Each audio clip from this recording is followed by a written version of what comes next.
Et si je vous disais que Minato Namikaze possédait une technique encore plus terrifiante que le dieu du tonnerre volant? Une attaque si puissante qu'elle aurait pu décimer une armée entière en un instant.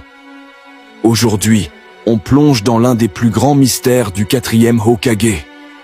Bonjour à tous et bienvenue sur Shonen Universe.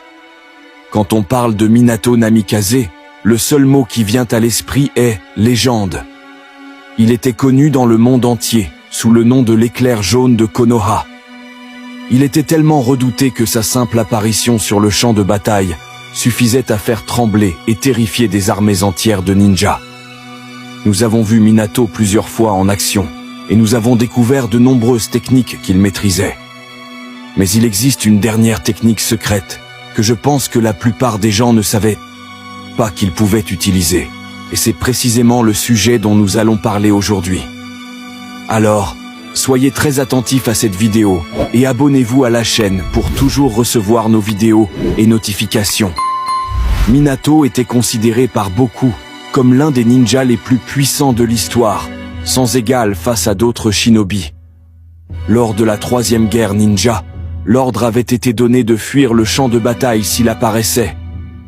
Dans l'anime, il a réussi à anéantir une armée de 1000 shinobi d'Iwagakure, un exploit qui a contraint Onoki à accepter un traité de paix.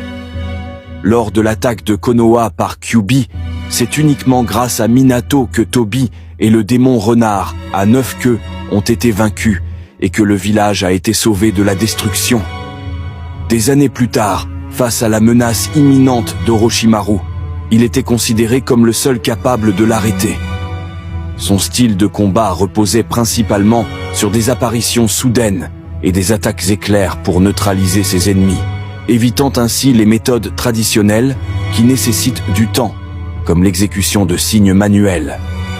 La plupart des techniques de Minato que nous avons vues sont synchronisées ou, du moins, liées à sa technique de téléportation, l'art du dieu du tonnerre volant. Grâce à cette technique, il élimine ses adversaires en utilisant le Rasengan ou des coupes rapides et précises. Cependant, les techniques connues de Minato restent limitées, car nous ne l'avons pas vu lorsqu'il était un ninja actif.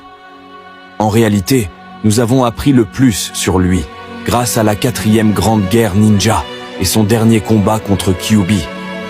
Oui, nous avons également eu droit à des flashbacks mettant en scène Minato, Kakashi et Obito, mais son temps d'écran était très limité, puisque l'accent était mis sur ses élèves et non sur lui. Comme mentionné plus tôt,